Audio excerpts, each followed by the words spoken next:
10x your service design offering with Smaply. Take 20% off any order with This Is HCD 20 off. Let's superpower you and your design team's potential. Sign up at smaply.app. Enjoy the episode from your friends at Smaply, helping support This Is HCD podcast.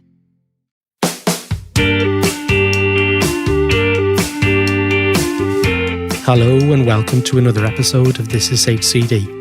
My name is Jerry Scullion and I'm a human-centred design practitioner now based in Dublin, Ireland.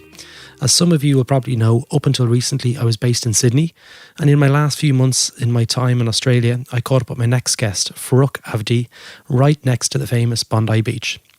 In this episode we discuss what role, if any, can technology play in the support of people suffering with mental health. But before we jump in, I want to do two things. The first is I want to acknowledge the Gadigal people of the Eora Nation as the traditional custodians of the land where we met whilst recording, and pay respect to their elders, both past and present. The second is I wanted to give you a little bit of context on the topic in this episode. So I'll start by telling you a little bit about bipolar disorder, once called manic depression. Bipolar disorder is a medical condition which affects the brain and in many cases causes extreme mood changes. Someone with this disorder can be very high and overexcited or very low and depressed, often with periods of normal moods in between. Now, up to 2% of people, or 460,000 adults in Australia, experience the symptoms of bipolar disorder. And one of those symptoms is mania, which can be experienced as euphoric by some, but also highly distressing for others, leading at times to devastating consequences. So destructive mania can be difficult to contain once in full flight, and much emphasis is therefore put on preventing it from occurring when signs or signals emerge. Now, Faruk worked for SANE Australia and is a mental health organisation working to help people living with complex mental illnesses. SANE engaged with Faruk to design and lead the delivery of a service that seeks to help people identify the potential onset of mania, and in the hope that technology may provide new means of helping people stay safe. This is a fantastic episode, so let's jump straight in. Faruk, thank you so much for spending some time with us, and welcome to the This Is HCD podcast. Thank you, Jerry. My great pleasure to be here. Faruk, tell us a little bit about yourself and how you got into design. I got into design around 1998 when the web was just really starting to intrude into people's imaginations in a strong way. I know that's not true for the technologists and others who were working on it at the time, but in the popular imagination it was sort of still very young at that point in time. So I was one of the later comers there. But I started writing about technology to begin with. I'd been working as a kind of journalist come media campaigner for not-for-profits for several years prior to that point in time.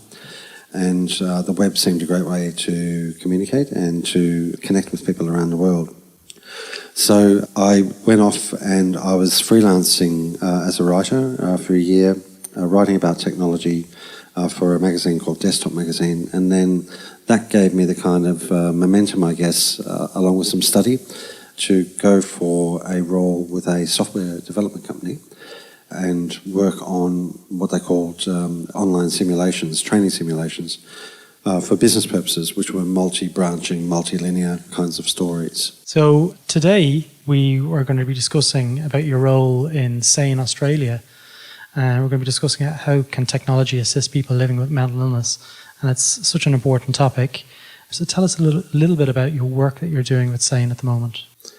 The work I'm currently doing with SANE is on the SANE Bipolar app, on the non-clinical trial of that particular app. That's one of 3 or 4 major projects that I've done with SANE over the last several years. So this is the last one. The earlier ones included the online community SANE forums, as well as a redesign of their website and also a design development of a native app for their online communities as well. So, as a disclaimer, myself and Faruk have actually done some work together over the years, and I know from reading online, it seems to be that mental health problems are increasing. Have they always been there, or are we just getting better at detection? What do you think? I'm not so sure that mental health of the community is deteriorating per se. I think that the picture is varied, and from what I can tell anyway, when I look at different articles and online, etc., sometimes it seems the statistics are going in the right way, sometimes not. But either way, there's a substantial issue in the community. 1 in 5 people in Australia are said to experience some kind of serious form of mental illness or distress in their lifetime, at least once. And at any given time, there are literally millions of people who are living with something that's quite a burden for them, and that they could certainly use some help with. In terms of the reliability of those sorts of statistics and that we see and even diagnoses, I guess that one thing that I noticed is that the whole topic of modern mental health or mental health care seems to be pretty young compared to physical health.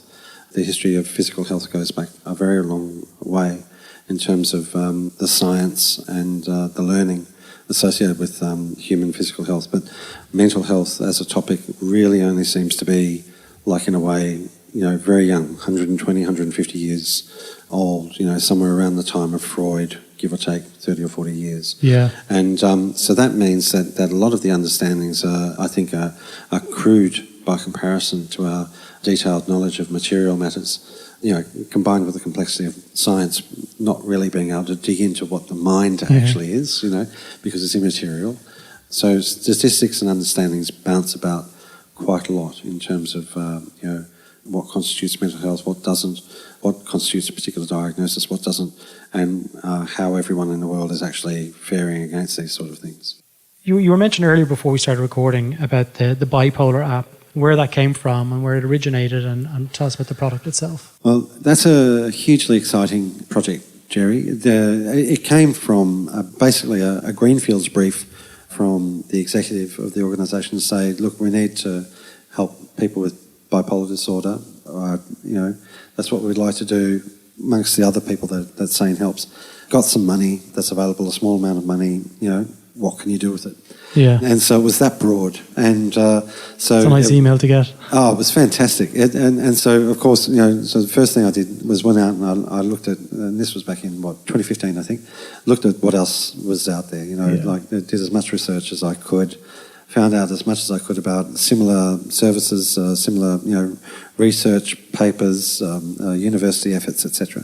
Found a few that were doing some interesting things, but in the process also took a deeper dive into mobile technologies themselves and realised that I needed some help.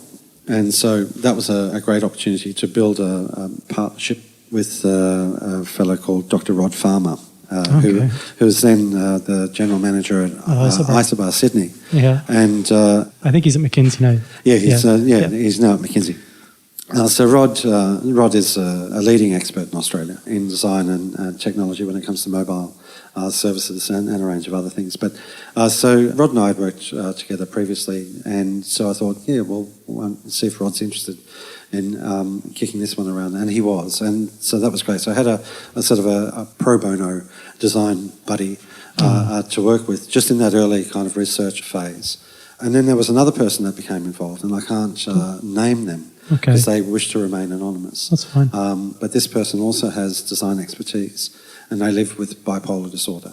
So bringing that person on board was huge because that person was able to bring a lot of first-hand personal insight. Massive. And plus they're design literate as well. Yeah. So they can speak the language. Yeah, so the three of us started to look at the terrain.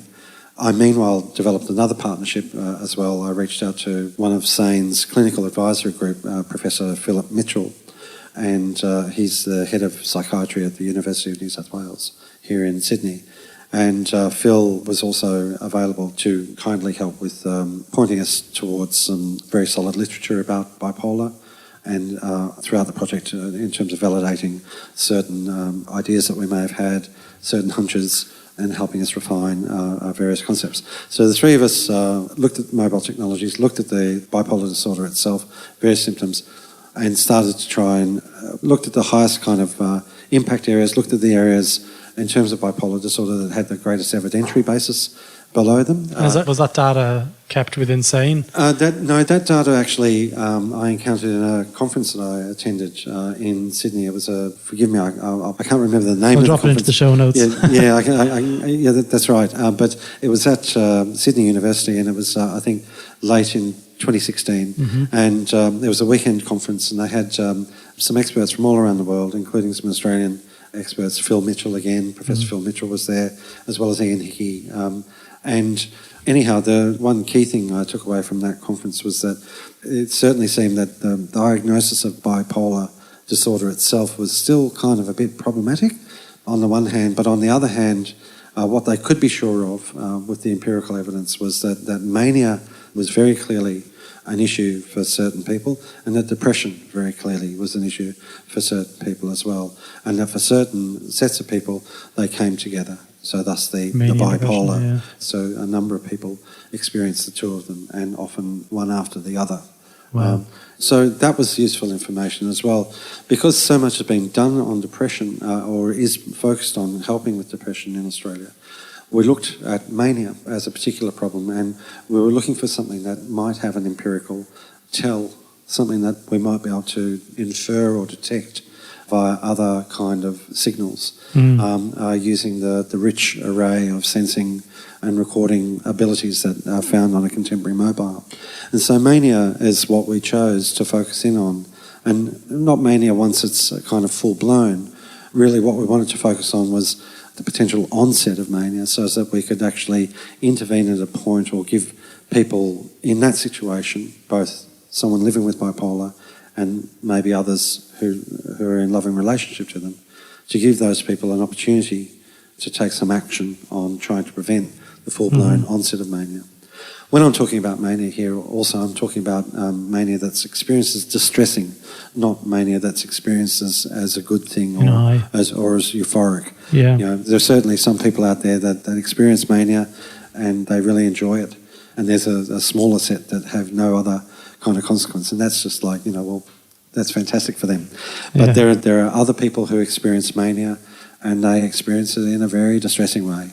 And it can express itself in some of the destruction can be like it can make them super prone to taking drugs, and a lot of them, or drinking vast amounts of alcohol, or it can make them extremely sexually promiscuous, or massively irritable in a very violent and eruptive way, not necessarily physically violent, but emotionally violent. Yeah. Or mania can express itself as gambling. Like, huge gambling binges where life savings are lost, or obsessive game playing, online game playing, where a person sinks thousands of dollars into buying tokens to get to the next level of a game and plays a game straight up for 48 hours. And a whole heap of potentially dangerous... An array of problems. An array, depending on the person and depending on how it influences them. And then there are other longer term, more difficult to describe kind of aspects of lower level mania called hypermania. But anyway, leave that to the side for the moment. So we focused in on something that we could listen to or potentially infer from behaviour. So what kind of behaviour are we talking about?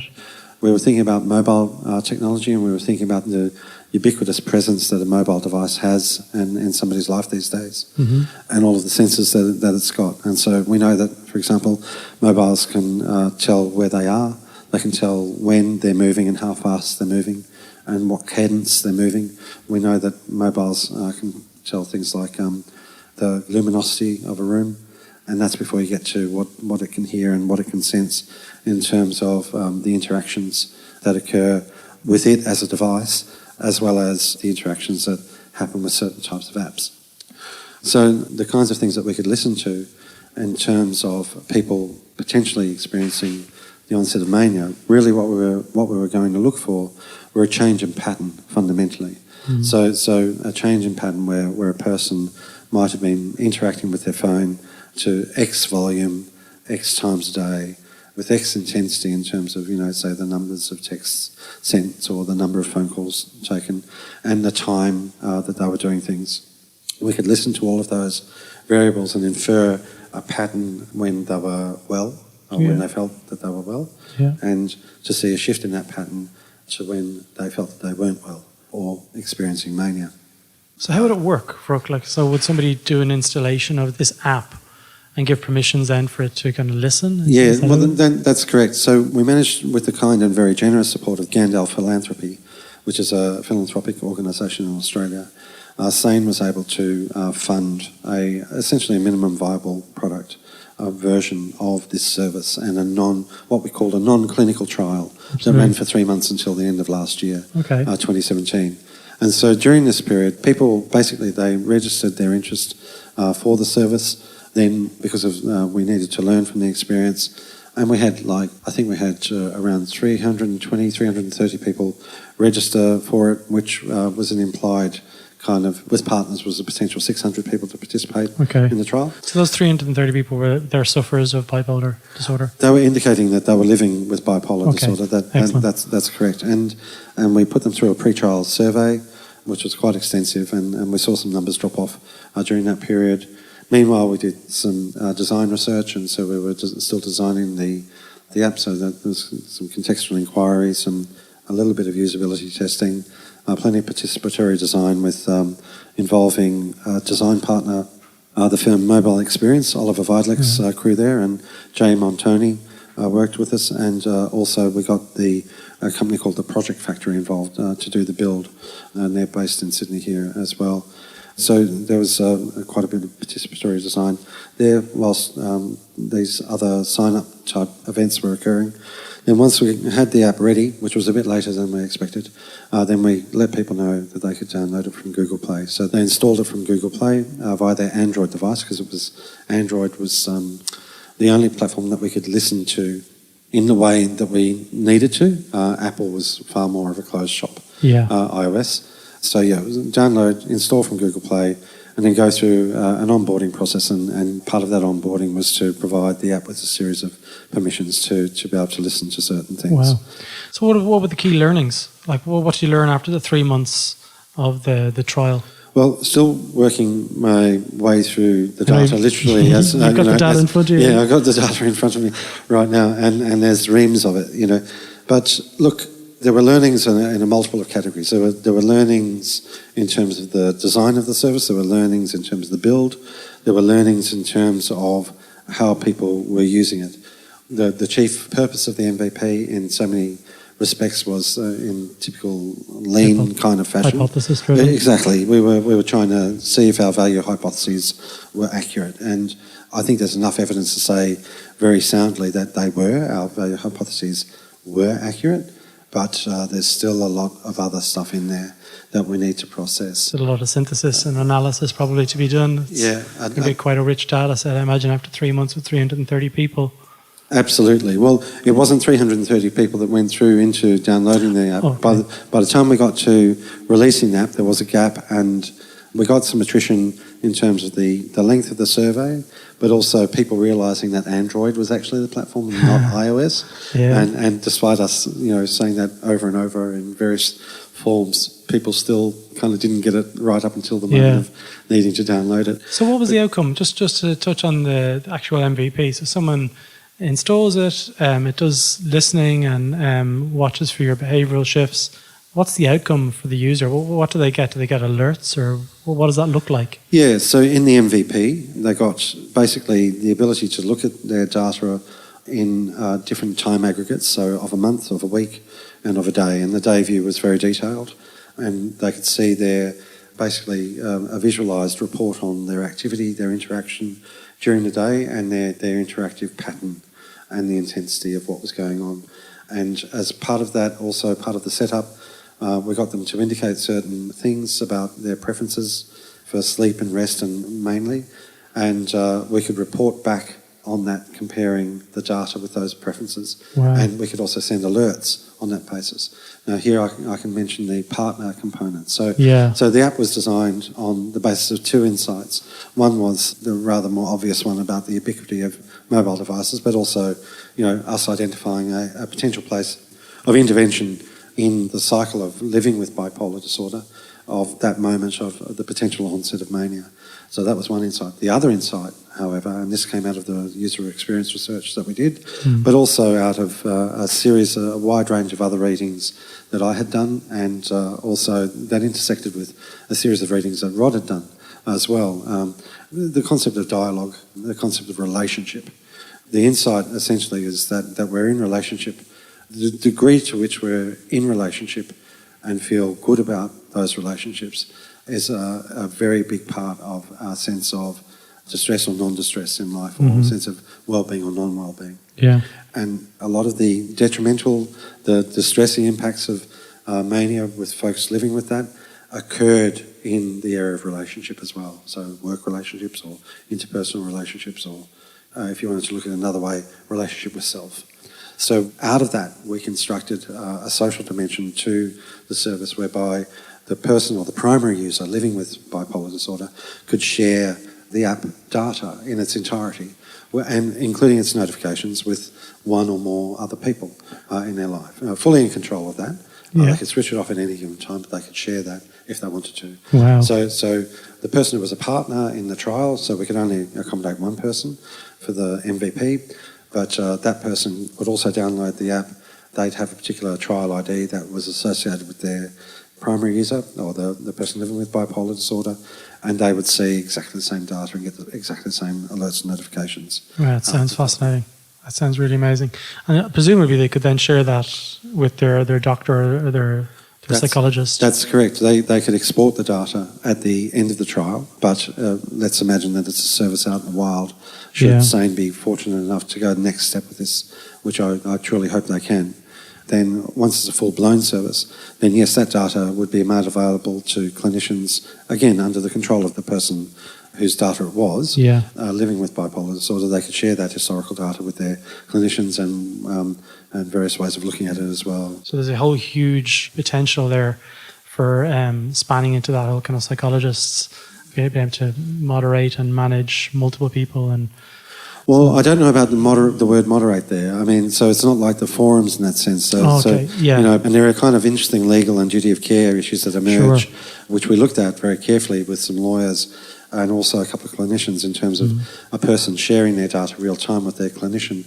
What does that mean from a duty of care perspective? If that clinician sees a shift of patterns, you know, who's responsible? Exactly. So, you know, it could be that sharing it historically is the better way to go. You know, where it's all happened in the past, but I can take that into my clinician and analyse it together. And we can talk about it together. What were you doing at that time? That's right. How did that make you feel? Wow, that's really interesting. So there you have it. I hope you enjoyed this episode, and if you'd like to be part of the conversation or community, hop on over to thisishcd.com, where you can request to join the Slack channel and help shape future episodes and connect with other designers around the world. Thanks for listening, and see you next time.